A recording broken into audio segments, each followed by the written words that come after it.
Kepala Kantor Wilayah Kementerian Agama Nusa Tenggara Barat Zamroni Aziz viral setelah melempar mic beserta tiangnya usai melantik pejabat.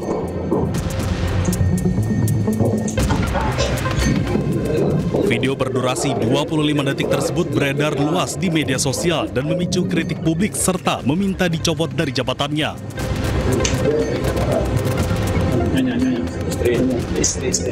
Sadar melakukan kesalahan, Zamroni Aziz merilis video permintaan maafnya. Bismillahirrahmanirrahim. Saya Haji Zamroni Aziz atas nama pribadi dengan penuh kerendahan hati menyampaikan permohonan maaf yang sedalam-dalamnya kepada seluruh masyarakat Indonesia, khususnya masyarakat Nusa Tenggara Barat, terkait dengan video yang beredar di kalangan masyarakat. Saya menyadari sepenuhnya bahwa kejadian tersebut adalah murni khilafan pribadi saya tanpa bermaksud menyinggung siapapun. Saat dihubungi secara terpisah melalui ponsel, Kasubag Humas Kanwil Kemenak NTB mengklarifikasi bahwa video viral tersebut tidak akurat lantaran telah diedit. Menurutnya, pelaksanaan kegiatan tersebut berjalan kondusif dan tidak ada ketegangan pasca acara. Dari Mataram, Rizka Anjani, iNews melaporkan. Anda kembali di iNews Today. Pemirsa, seorang wanita muda asal Sukabumi, Jawa Barat diduga menjadi korban tindak pidana perdagangan orang atau TPPO di Cina. Ya, diiming-iming bekerja dengan gaji puluhan juta rupiah. Gadis berusia 23 tahun tersebut mengaku sering disekap dan mendapatkan kekerasan seksual.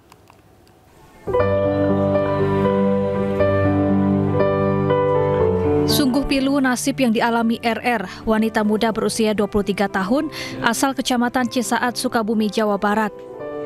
Berniat memperbaiki ekonomi dengan bekerja di luar negeri, RR diduga terjebak dalam sindikat perdagangan manusia internasional di Tiongkok.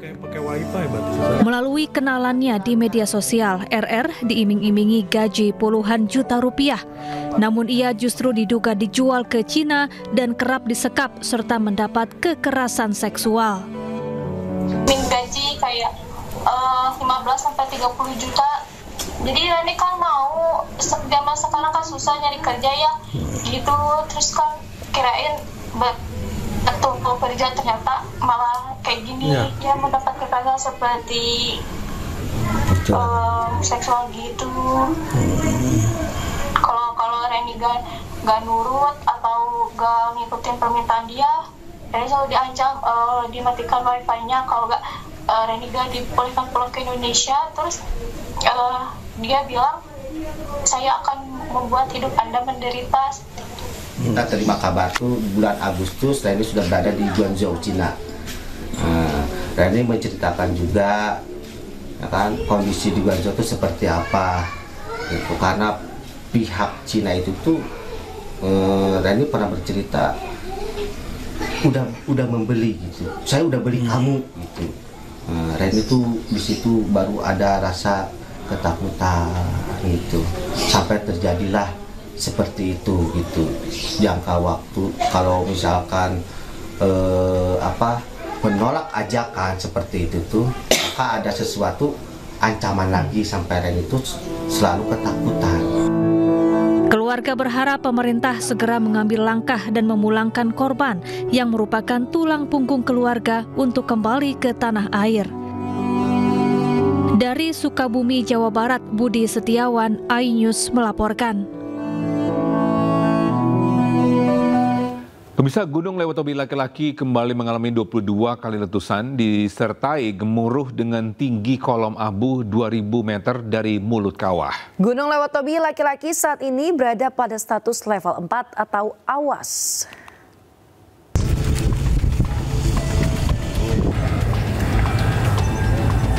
Erupsi Gunung Lewotobi laki-laki kembali terjadi Senin sore pukul 16.15 WITA dengan tinggi kolom abu berwarna kelabu dengan intensitas tebal condong ke arah barat dan barat laut. Masyarakat di sekitar Gunung Lewotobi laki-laki dan wisatawan diharapkan tidak melakukan aktivitas apapun dalam radius 6 km dari pusat erupsi. Masyarakat diharapkan agar tenang dan mengikuti arahan Pemda serta tidak mempercayai isu-isu yang tidak jelas sumbernya. Bagi masyarakat yang terdampak hujan abu Gunung Lewotobi laki-laki, diharapkan memakai masker, penutup hidung untuk menghindari bahaya abu vulkanik pada sistem pernafasan. Ini kembali.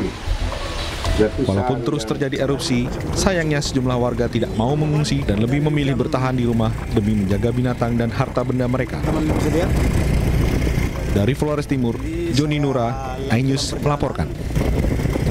Pemirsa, tim gabungan masih terus mencari 3 warga korban banjir bandang dan longsor di wilayah Nagekeo, Nusa Tenggara Timur. Ya, polisi kerahkan anjing pelacak untuk mencari korban. Petugas masih mencari korban banjir dan longsor di hari ke-10 atau hari terakhir. 3 korban hilang yakni 2 orang dewasa dan 1 anak kecil. Mabes Polri bersama Polda NTT menerjunkan 4 anjing pelacak K9 untuk mencari korban dengan cara menyisir kali Lowo Koke. Pihak keluarga berharap korban dapat segera ditemukan. Sebelumnya banjir bandang menerjang desa Sawu, kecamatan Mauponggo, Kabupaten Nagekeo pekan lalu dan mengakibatkan 5 warga meninggal dunia dan 3 masih hilang. Ya, seorang ibu hamil harus ditandu selama 5 jam untuk menuju ke rumah sakit di Kecamatan Alu, Polewali Mandar, Sulawesi Barat. Ironisnya, akibat melalui medan berat, sang ibu harus kehilangan anak dalam kandungan usai tiba di rumah sakit. Lagi dan lagi ada ditandu seperti begini, kasihan. Sarina, warga desa Pupuring, Kecamatan Alu, Kabupaten Polewali Mandar harus menempuh perjalanan yang begitu berat dan melelahkan untuk mendapatkan perawatan medis. Jalan desa Pupuring, Kecamatan Alu, Kabupaten Polewali Mandar, Sulawesi Barat. Sarina terpaksa ditandu oleh puluhan warga menggunakan sarung dan bambu, serta harus menempuh jalan ekstrim yang rusak parah. Ini jalannya gitu. Bahkan warga harus menyeberangi 4 sungai dan menghadapi material longsoran selama hampir 5 jam.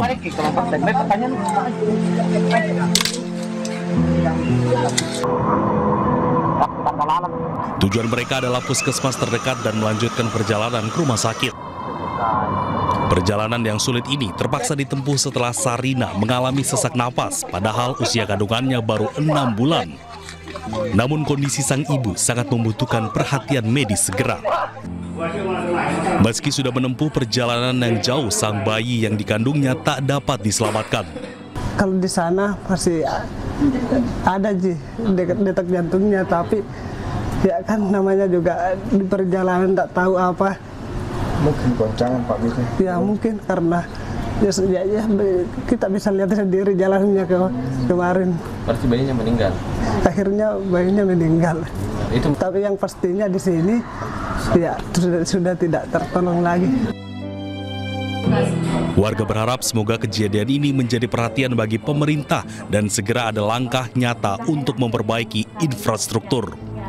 Dari Polewali Mandar, Sulawesi Barat, Zuhair Zainal, iNews melaporkan.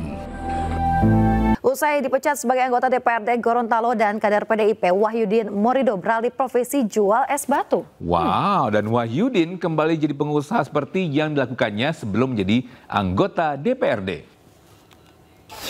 Menjadi pengusaha dan usaha kecil-kecilan. Teman-teman semua yang butuh es batu, apa kabarnya? Inilah aktivitas Wahyudin Morido, mantan anggota DPRD Provinsi Gorontalo, usai dipecat dari kader PDIP Gorontalo. Wahyudin mengaku kembali menjadi pengusaha seperti yang dilakukannya sebelum menjadi anggota DPRD Provinsi Gorontalo. Wahyudin mengunggah aktivitasnya saat sedang membuat es batu di akun media sosialnya. Meski demikian, unggahan itu mengundang beragam reaksi warganet. Sebagian warganet memberikan semangat kepada anak mantan Bupati Boalemo itu, sebagian lain menyebut aktivitas Wahyudin dinilai hanya sandiwara. Sebelumnya Wahyudin mengaku pasrah usai dipecat tidak hormat dari PDIP. Ia juga telah meminta maaf kepada seluruh masyarakat atas kegaduhan yang ditimbulkan. Jadi teman-teman semua, pasca tadi diumumkan oleh DPD PDI Perjuangan Provinsi Gorontalo, saya alhamdulillah hari ini sudah diberhentikan dan sudah dicabut KTA-nya oleh DPD Provinsi Gorontalo dan menjalani aktivitas sebagaimana biasa seperti tahun 2019 lalu menjadi pengusaha dan usaha kecil-kecilan. Sebelumnya PDIP Gorontalo resmi mengumumkan pemecatan Wahyudin sebagai kader PDIP pertanggal 20 September 2025. Kita tujuan kita hari ini, Bos. Kita hari ini menuju Makassar menggunakan uang negara. Kita rampok aja uang negara ini kan. Kita habiskan aja. Langkah tegas ini dilakukan usai viralnya video Wahyudin berniat merampok uang negara. Diduga Wahyudin dalam kondisi mabuk saat menyetir mobil bersama wanita yang diduga selingkuhannya. Perilaku Wahyudin dianggap partai dan Badan Kehormatan DPRD sebuah pelanggaran berat. Dari Gorontalo, Nur Faizil Hasan, iNews melaporkan. Ya, untuk Pak Wahyudin semoga sukses ya usaha barunya ya. Sukses, ya. Semoga ini ya bisnisnya lancar ya ke depannya. Iya, betul. Ini. Dan laris manis. Iya, laris manis, siapa tahu bisa support kita juga di acara betul iNews Today ya, Pak. Baik, kita ke informasi selanjutnya di mana ex-Kapolres Ngada AKBP Fajar Widya Dharma ini Lukman dituntut 20 tahun penjara oleh Kejaksaan Negeri Kota Kupang dalam kasus kekerasan seksual terhadap 3 anak perempuan.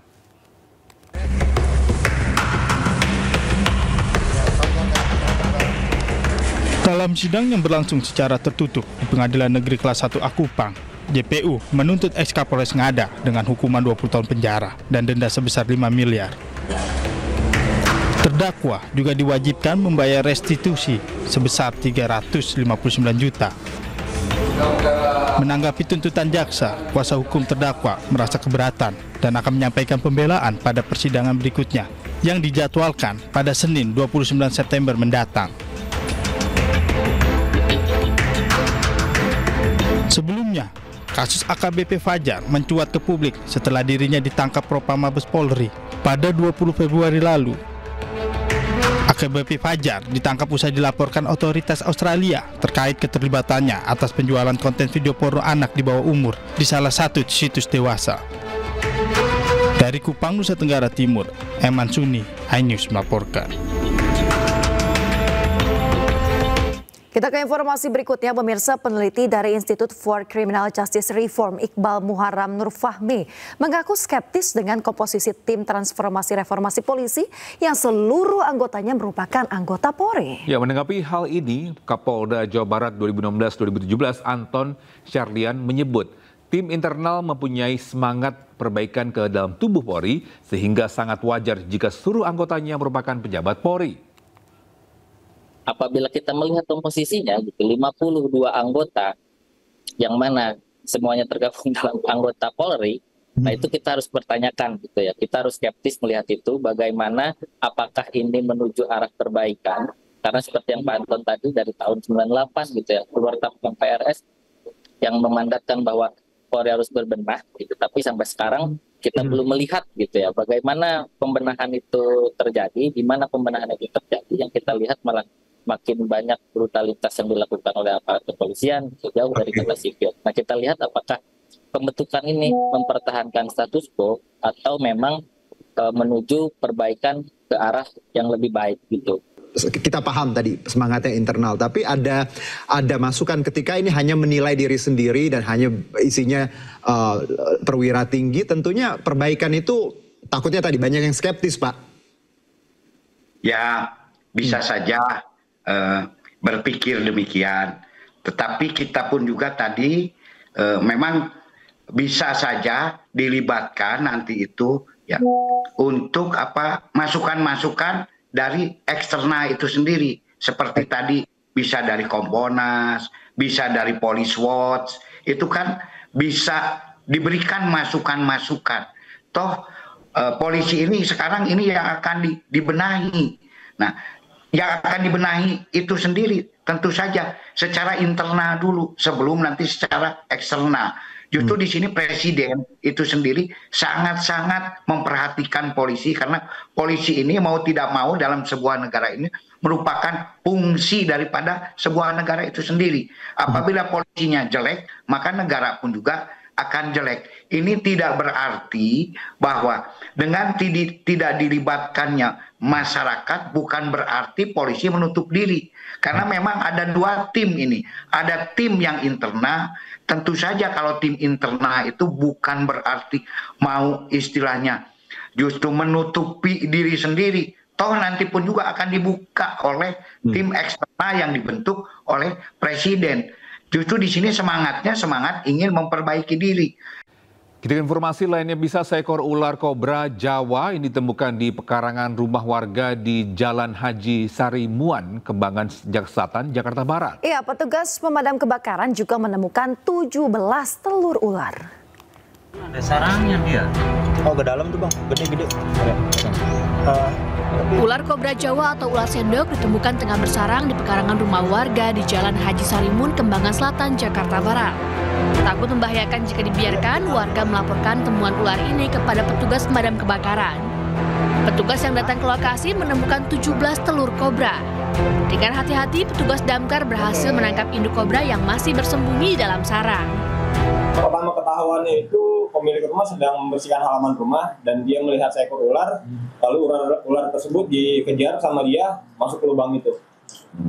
Bentuk jenisnya itu kobra Jawa, bentuk panjang itu kurang lebihnya 1 meteran dia. Usai ditangkap, ular berbisa dan belasan telur dibawa ke kantor pemadam kebakaran sektor Kembangan untuk nantinya diberikan ke Balai Konservasi Sumber Daya Alam untuk dilepas liarkan. Dari Jakarta, Wiftahul Gani, iNews melaporkan.